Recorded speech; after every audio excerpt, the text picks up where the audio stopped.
Would you go as far to say it's made you a better lawyer? In some ways, yeah. It comes up with things that I might not have thought of.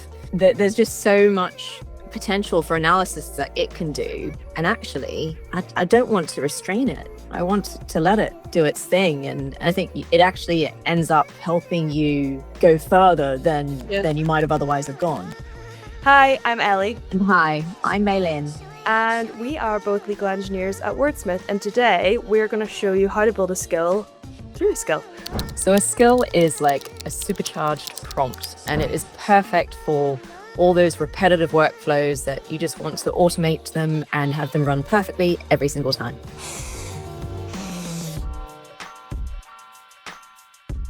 So I'm just going to upload a contract here. So for background, I have magically transformed into the GC for Pufferfish, and I am contracting with Wordsmith AI because I want to have the most amazing AI tool for in-house lawyers. And so I'm dedicated and committed to ensuring that all my counterparties are legitimate companies, where they are UK companies, that I can find them on Companies House, and also that I have uploaded my contract and I have created a skill called UK Counterparty Companies House Check. I like the / but there are other ways of doing it. So let me show you some other ones. So if you've forgotten what it's called, because sometimes that happens, you can find it in these boxes here for legal intelligence. You go to skills and my UK Counterparty Companies House Check comes up that way. Or you can set up your skill so that it triggers on certain words. So this could trigger on, for example, check this contract against Companies House. And then that would automatically trigger it. I've got my contract, I've got my skill. All I need to do is click send. And so what this skill is going to do is it's going to, on behalf of Pufferfish, because remember, that's who I am right now, it's going to check the counterparty, Wordsmith AI. It's going to go to Companies House, and we've got this really cool integration set up with Companies House via MCP. It will go and find all of the details on the Companies House register for the company. So it'll check the company name, the company number, registered office address. It'll confirm that it's active, because you don't want to be contracting with a dormant company or a company that's been dissolved. And it will check the signatory in your contract to see if they are a director. And you can see here where our signatory is Ellie Meenan, legal engineering evangelist. Does that sound like a director? That doesn't feel right. No. No. Ellie, are you going to be signing my contract? I think not. I think we need to update that. So Wordsmith is verifying these details against Companies House, looking it up, and it's great that we've got all these updates on the screen to show us what's happening as Wordsmith is working through this skill.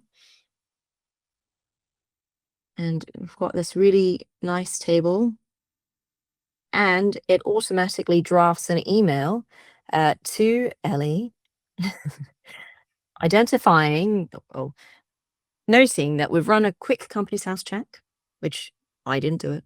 Wordsmith did it for me. And identified the named signatory is not a current director of Wordsmith. And just asked if you could confirm your authority to sign on behalf of the company. And so super easy, quick. Let's just scroll back up so we can see all the wonderful stuff that it's done. Just to confirm it's matched everything else. Yes, yes, yes. And we've got citations. Yeah, we've got citations. So we can click on those. So you can see where it's pulled it from the contract. So it's identified the signatory is Ellie Meenan. You're a GC. How often should you be doing this? Is it something that you would do often? Like, what's the benefits of doing this? Yeah, so I think it's a good sort of best practice check to do, and it's probably something that you'd want to do alongside a full contract review. Yeah. So it's something that you could add into your contract review workflow, which you could use agents for. So agents, you could incorporate your playbook for your contract review, and you can add on this skill as part of it so that it can run that separately and just checking that all the details are correct as against Companies House. Yeah. I mean, it totally makes sense to do, but like if we looked at this manually, like how long do you think on average something like this would take? Like if you think about simple things like reading the contract, looking for the signatory, then looking them up in company's house, finding the person, drafting the email, like that would probably take like upwards of maybe 30 minutes to an hour. Like you probably get Yeah. distracted halfway through. Like would you say Yeah. that's on average what you're looking at? Yeah, I think so. And the thing is, if you're doing this all the time as Yeah. well, then it's a huge time saver, or it's something that might sometimes just get missed. You might be so focused Worse. on negotiating negotiating the more exciting stuff. And this is just an easy way of just building in that best practice into your workflows. Perfect. So that's the skill in practice Mm. end to end. Do you want to show us how to build it? How would we go about doing this from scratch? Yeah, Okay. let's do that. So if I just start a new thread, and it's so easy to build a skill, and that is where the magic is with skills, that you can just say, create a new skill for the following workflow. And then this is what happens to me normally. I start typing it and I realize I can't actually be bothered to type it all out, and then I start dictating. So I'm Show us gonna move dictate. to Go I've for got it. to share your dictation.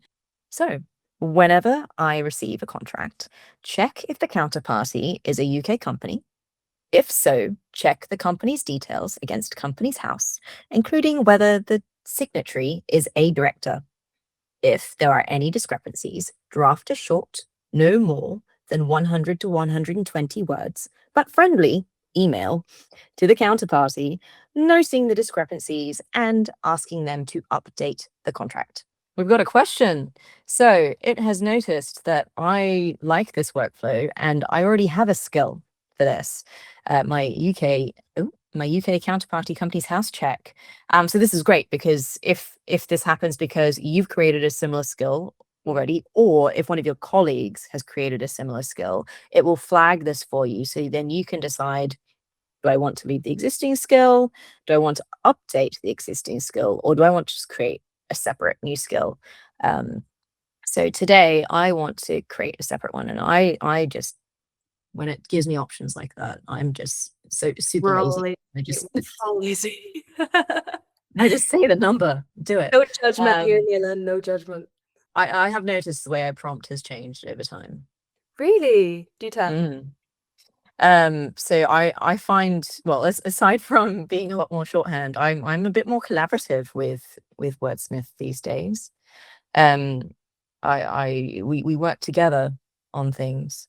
I think I think because I find I that there's just so much potential for analysis that it can do. Hmm. Um, and I think in the past I was very prescriptive Yeah. in what I wanted it to do and analyze. Hmm. And actually, I don't want to restrain it. I want to let it do its thing, and it can come back to me and say, this is what it's found, and then we can work on it together. And I think it actually ends up helping you go further Yeah. than you might have otherwise have gone. So would you say, has it made you like, would you, sorry, go as far to say it's made you a better lawyer? In some ways, yeah. Yeah, because I definitely it comes up with things that I might not have thought of, which might just be because I'm busy and doing lots of things at the Yeah. same time. And So what's happening now? so we've got a new skill. It's done. It's been created alongside the existing one. Both will now be available. And so this one's called version 2, so we can tell which is which. And then we can just go ahead and start using them. And you can see, there's so much stuff in here that I didn't give any of this context. So you remember what I asked it to do. I just said Yeah. friendly, brief, and I gave it the sort of number of words. So if you go over to your panel on the left under legal intelligence skills. So we've got our Wordsmith created skills. So these are skills that have been created by legal engineers like Ellie and Lee, and these are the tried and tested skills. They're available to all customers. So go in, play with them, test them, see how they go. And when you use them, when you call the skill, you can tailor them as you use them. So in your chat box, you can explain. So for example, with the regulatory update skill, you could uh, make it specific to a certain area of law, or for a specific company group, and you can play around with those skills in that way, and they're super flexible, and yeah, have a play.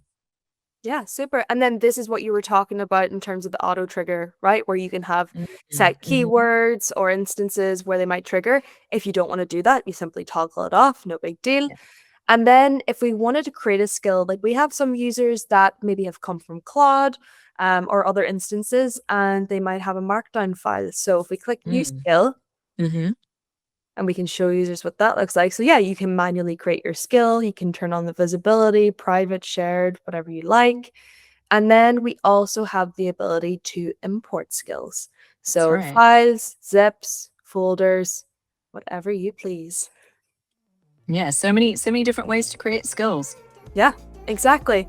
Okay, well, look, thank you so much, Malin. I think this has been so beneficial in terms of like actually getting off the ground and getting started with skills. But yeah, this has been fabulous, and hopefully it inspires some people to build some skills of their own. Yeah, I hope so.